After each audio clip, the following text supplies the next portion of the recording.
Operation ہوا تو جو خرابی سیاست سے پیدا ہوئی ہے وہ سیاسی معاملہ ٹھیک کیے بغیر کبھی بھی ٹھیک نہیں ہو سکتی. آپ مزید کھائی میں گرتے چلے جائیں گے. سو الیکشن واحد حل ہے.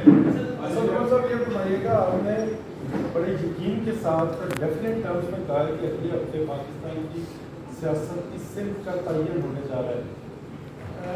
سر اس کو تھوڑا الیبوریٹ کریں گے، یہ آپ کا ہنچ ہے یا آپ کی انفارمیشن ہے، کیا ہے یہ؟ سر میرا ہنچ ہے نہ میری انفارمیشن ہے. یہ میری بڑی سادہ ایک پاکستان کے آئین کی کا طالب علم ہونے کی وجہ سے میں یہ کہہ رہا ہوں، کیونکہ انہوں نے پوری کوشش کر لی کہ کسی طریقے سے عوام یہ فیصلہ نہ کرے کہ ملک کو کدھر لے کے جانا ہے. لیکن جو فیصلہ کیا گیا خیبر پختونخوا پنجاب اسمبلی کو تحلیل کرنے کا، پہلے انہوں نے کہا کہ یہ ووٹ پورے نہیں کر سکیں گے، وہ 186 پورے ہو گئے.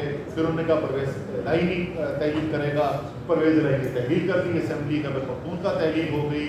اب وہ یہ کہہ رہے ہیں کہ ہم الیکشن کروانے نہیں دیں گے. یہ ہمیں پتہ تھا کہ انہوں نے یہی کرنا ہے. ہم اپنی پٹیشن لے کے ہائی کورٹس میں چلے گئے. لاہور ہائی کورٹ میں 2 دفعہ ہیئرنگ ہو چکی ہے. پشاور ہائی کورٹ میں آج پہلی ہیئرنگ تھی، اور تھرسڈے کو جمعرات کے دن پرسوں کے دن لاہور ہائی کورٹ کے اندر تیسری ہیئرنگ ہونی ہے.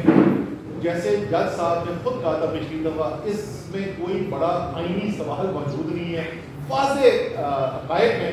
تو انشاءاللہ تعالی یہ اس ہفتے کے آخر تک خود جیسا فیصلہ کریں گے. جنہوں نے ججمنٹ لکھ دی ہے، لیکن لگتا ایسا ہے کہ اس ہفتے کے آخر تک یہ فیصلہ آ جائے گا کہ پنجاب الیکشن کی طرف جا رہا ہے. اگلے ہفتے کے پی کے الیکشن کی اناؤنسمنٹ آ جانی ہے، اور جیسے ہی پاکستان اس الیکشن کی طرف جائے گا تو پاکستان اب اس راستے پہ پہلے اپنے قدم لے لے گا کہ ایک آزاد، حقیقی طور پہ آزاد پاکستان، جہاں پہ حاکمیت اللہ کی ہے، لیکن اس اللہ کی حاکمیت کو صرف اور صرف پاکستان کے عوام کے ذریعے پاکستان میں فیصلے کی جائیں گے. کسی اور کو یہ اختیار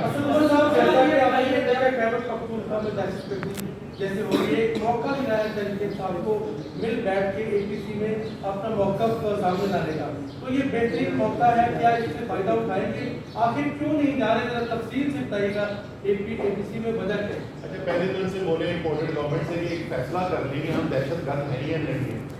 ہم ساری جو لیڈرشپ ہے تحریک انصاف کی، تمام تحریک انصاف کی لیڈرشپ کے اوپر آپ نے کاٹے میں دہشت گردی کے پرچے، اور آپ کہہ رہے ہیں دہشت گردوں کو انوائٹ کر رہے ہیں کہ آ کر، اور وہ بھی انویٹیشن کوئی کاغذ نہیں ہے. یہ سینٹرل آفس ہے، میں نے یہاں پورا آفس چیک کروا لیا بھائی، کہیں پہ کوئی آپ کو انویٹیشن نظر آیا؟ کہیں نہیں نظر آیا. یہ ٹی وی کے بیانات ہے صرف. آپ کہہ رہے ہیں کہ دہشت گردوں کو بلا کے ہم یہ پتہ کریں گے کہ دہشت گردی کیسے روکی جا سکتی ہے. میں آپ کو بتاتا ہوں دہشت گردی اس وقت پاکستان میں 2 لوگ کر رہے ہیں. ایک ہے وہ دہشت گرد جو اس وقت خاص طور پہ خیبر پختونخوا کے صوبے کے اندر دہشت گردی کے واقعات کے اندر ملوث ہے، اور دوسرے دہشت گرد وہ ہیں جو آئین قانون کو توڑ کر اعظم سباتی پر ظلم کر رہے ہیں، شہباز گل کے اوپر ظلم کر رہے ہیں، فواد چودھری کے چہرے کے اوپر کپڑے ڈال کے ہتھکڑیاں لگا کے کورٹ میں لے کے آ رہے ہیں، شیخ رشید کو غیر قانونی طور پر اٹھا رہے ہیں.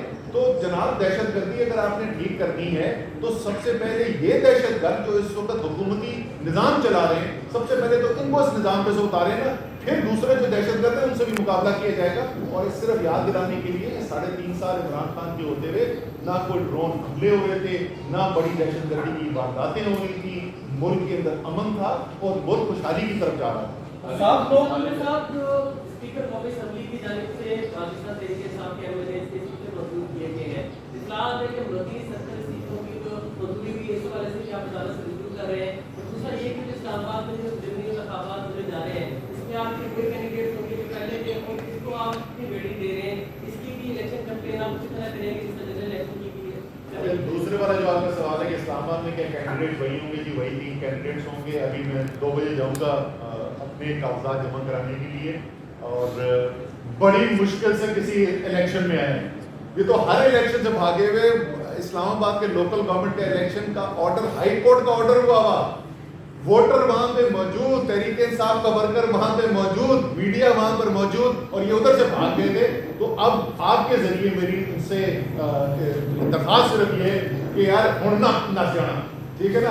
اب آؤ میدان کے اندر تو کم سے کم آ کے مقابلہ تو کرو نا.